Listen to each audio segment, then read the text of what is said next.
So okay, let me ask you something. Have you ever heard of someone just disappearing out of nowhere, no trace, just gone? No clues, no body, nothing. This case, which is one of the most famous in Britain, involves a young woman, a strange client, a weird name in her diary, and decades later it's still completely unsolved. This is a story of Suzy Lamplugh, and trust me, this one is going to stick with you. So let's start things off from the beginning. Suzy Lamplugh was just 25 years of age. She worked as an estate agent in London for a company called Sturgis and Sons. Pretty normal job, nothing shady, nothing unusual, nothing suspicious when it comes to Suzy. And honestly, she seemed like someone you'd probably get along with. Friends described her as super outgoing, bubbly, adventurous, the kind of person who had big dreams and wasn't afraid to chase them. Suzy recently moved into a flat in Putney, London.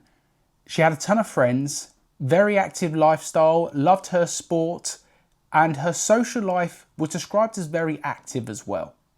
In short, there was nothing about her that suggested that she would just one day disappear. So let's fast forward the story a little bit. Monday, July the 28th, 1986. Suzy went to work like normal. Nothing seemed off. Her co-worker said she was in good spirits, just doing her usual thing in the office. But at 12:40 p.m, she left her office to meet a client. She wrote down the details of the client meeting in her office diary. 12:45, Mr. Kipper, 37 Shorrods Road. Again, nothing suspicious. She wrote it all down in her diary. Anyone can see this. So yeah, she was off to meet someone called Mr. Kipper. Strange name, right? And it will even get weirder a bit later on in the story. So anyway, she left to show this guy a property. Multiple people later said that he saw her with a man outside the address. Some described him as around 5'11", well-dressed, possibly with a Mediterranean appearance. Now this is where it gets a little unsettling. At around 1 p.m, a witness saw Suzy arguing with a man near her car, a white Ford Fiesta. Shortly after that, she vanished. Later that same evening, her car was found. It was parked about 1.5 miles away from her office, near her home in Fulham, London. Inside the car, her purse, it was there. Her car keys were stuffed inside the door pocket, a little bit strange, but her house keys and office keys were gone. No sign of a struggle, no obvious evidence inside the vehicle. But it felt staged.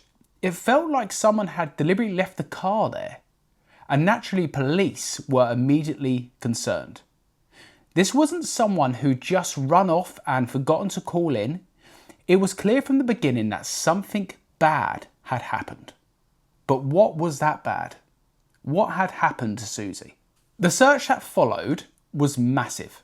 Hundreds of people, police, volunteers, friends, scoured the area. Parks, canals, graveyards, all searched. Every possible hiding spot was checked, but still nothing. Not a single trace of Suzy. And that strange name in her diary, remember from earlier, Mr. Kipper? It became the focus. Police tried everything. They checked every possible spelling. Kipper, Kippar, even names like Cooper or Kipperman, but no leads. Some detectives wondered if Mr. Kipper wasn't even a real name. Maybe it was a nickname, or maybe it was even just a code word Suzy used internally for weird clients. But that wasn't the only strange thing about this case. Years later, the investigation would zero in on one particular man, a man named John Cannan. Now this guy, let's just say, he's no stranger to the police. John Cannan was a convicted rapist and murderer with a long disturbing history of targeting women. Here's where it gets a little more eerie. He'd been nicknamed Kipper by inmates while he was serving time in prison. Oh, and on top of that, he had just been released from a prison hostel a few days before Suzy disappeared. A coincidence? Maybe. Cannan was known for posing as a businessman to lure women into dangerous situations. And guess what? He had a pattern of approaching, you guessed it, estate agents. Police strongly suspected him. In fact, in 2002, they even publicly named him as a main suspect, and they searched property connected to him, including the garage where they believe Suzy's body could have been hidden. But here's the thing, they've never found any physical evidence tying him to the case. So just because of the Mr. Kipper link, that was the only thing the police had to go on. So even though Cannan remains the prime suspect, there are still other theories floating around this case. So one of the theories is it was a random attack. It was a random predator, potentially. Maybe Suzy was targeted by a complete stranger who had nothing to do with John Cannan at all. Some believe she was stalked or followed after work. Another theory around this was a secret relationship that had gone wrong. Some people speculate that Suzy knew this person, but listed Mr. Kipper in her diary to keep it discreet, to keep it away from colleagues. Maybe it was someone she didn't want them to know about, her co-workers to find out about. And another theory was around organised crime.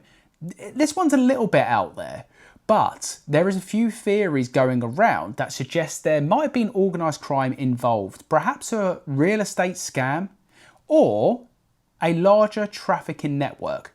This one's a little bit out there, but some of them other theories might well be true. But truthfully, the evidence just isn't out there for any of these theories. Not yet, anyway. So moving on to 1994, and Suzy was officially declared dead, presumed murdered. Her parents, Paul and Diane, naturally were devastated, but they didn't let it break them. Instead, they started the Suzy Lamplugh Trust, a charity dedicated to personal safety, which still exists today. They've helped hundreds and thousands of people over the years, all in Suzy's memory. But here's the haunting part.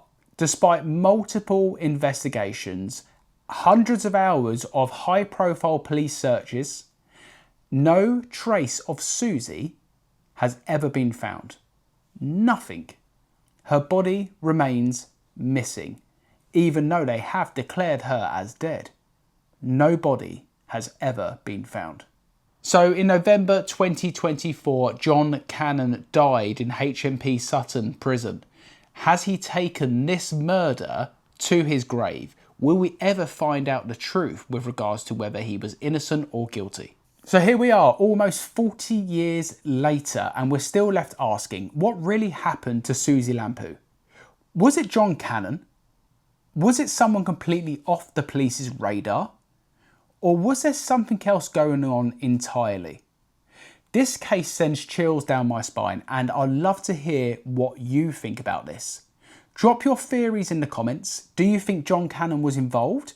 Or is this an entirely different mystery altogether and Mr. Kipper or John Cannan, there's no link there?